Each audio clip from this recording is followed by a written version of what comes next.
All right, welcome to part three of my six-part series on my introduction to the military. The last two sections, I talked about becoming a soldier, entering the total force. Then I talked how the total force is organized in different branches and service branches. And this time I'm going to talk about total force demographics. Who are soldiers? What are they? Where do they come from? What's their socioeconomic standing, etc. This is going to be a longer one. There's a lot of slides and graphs. Feel free to pause whenever you see something interesting, but I'm going to blast through as much as I can to keep this video nice and brief. Okay, so military statistics. Where do they come from? This is, according to Business Insider, most recruits, which is enlisted primarily, but also to a small extent commissioned officers, most recruits come from the South. You can see there's a bunch from Maine, but otherwise it's Virginia, North Carolina, South Carolina, Georgia, Florida, Arizona, Idaho, southern states, with the exception of Idaho, put forward the most soldiers and service members. And this is per capita, so based on the population, how many of each state are going. They're also overwhelmingly male. This is the 2016 or 2018 Military One Source Total Force Demographics slide that I've taken this from.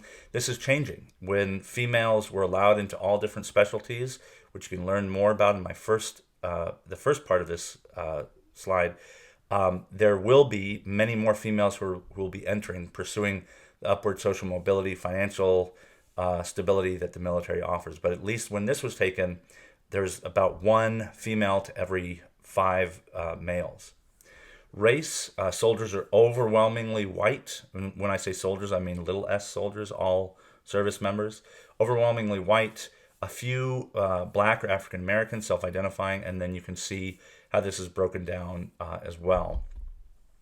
They also mostly come into the Army, whether it's active duty, National Guard, Reserve, and then there's mostly some Navy and Air Force active duty, and then reserves.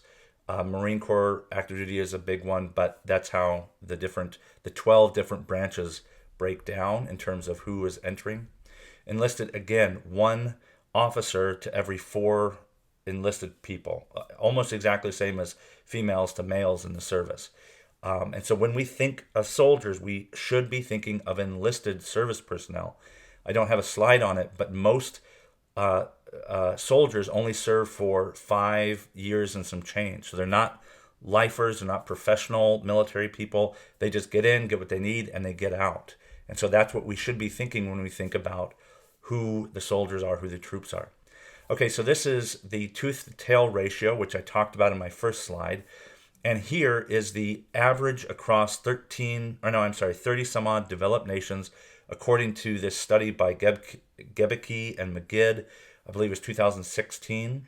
Most developed nations have a combat arms ratio or amount is about a quarter. About a quarter of developed nations, their militaries are combat arms types people. Infantry, artillery, cavalry, special operations. Then 11% on average is made up of combat support, the people in between the front lines and the rear echelon. Most of all militaries, more than half of all militaries in developed nations, are combat service support. That is really important. If you think about soldiers and militaries across the world, you should be thinking about supporting MOSs or military occupational specialties, not trigger pullers, not combat arms, because most of them don't pull their triggers. Within the United States, that drops down to 16%. In fact, the United States was just behind Switzerland in the ratio of its military that's made up of combat arms specialties. Let that sink in. Switzerland, which is historically neutral, has just less combat arms ratio compared to their whole military as the United States does. United States, 77% of our military is made up of combat service support, rear echelon types. So again, when you think of the military, do not think of trigger pullers. That is statistically untrue. Most service members are rear echelon, lower enlisted personnel. That's the data. That is the statistics as they exist. Let's talk about socioeconomics. Again, most people are getting recruited out of the South. The bases, most military bases also are located in the exact same states where these personnel are being recruited from. The Midwest, Arizona, New Mexico, Colorado, Kansas, Oklahoma, they also have military bases and are enlisting a higher proportion of their residents than other states to the north. California is kind of this rare example. It has a large number of veterans. We'll talk about that later. Large number of bases, but as a percentage of its state residents, does not recruit very many people. I was actually one of the few. I came from California, served at Fort Sill, Oklahoma for training, Benning, Georgia for my airborne, and then I served in North Carolina at Fort Bragg and then Schofield Barracks, Hawaii.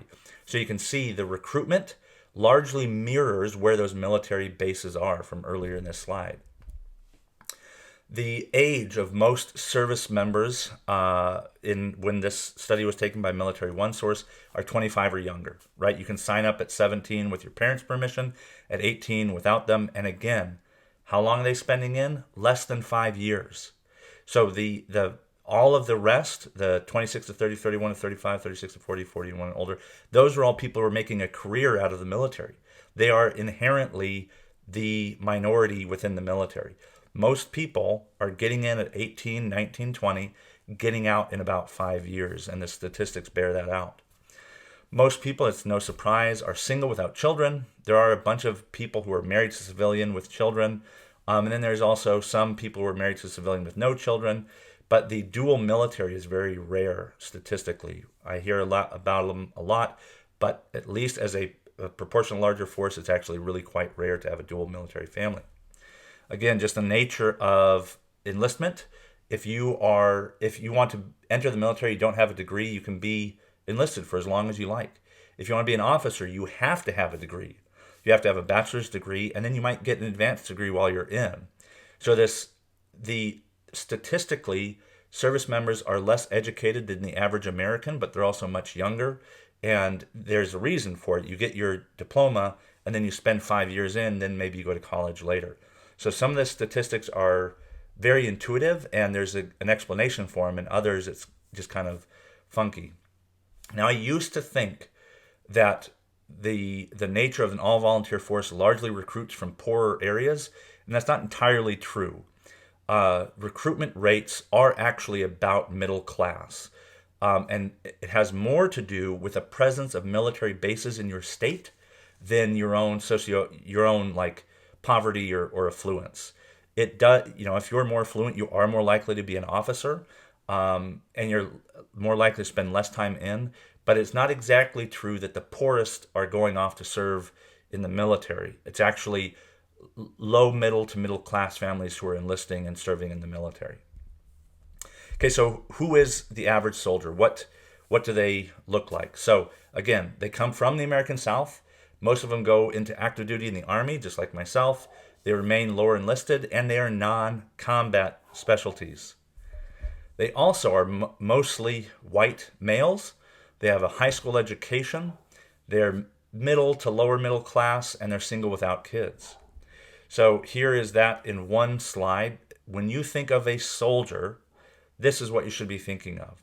Someone who came out of the South, is serving in the Army as an enlisted person in a paper pusher rear echelon job.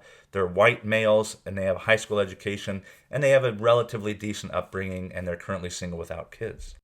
So that brings me to the end of the demographics of the total force. Next, I'm going to be talking about the veteran community, how you enter the veteran community, what their organizations are, and what veteran demographics are. I hope you'll stick around for the next 3 parts in this series.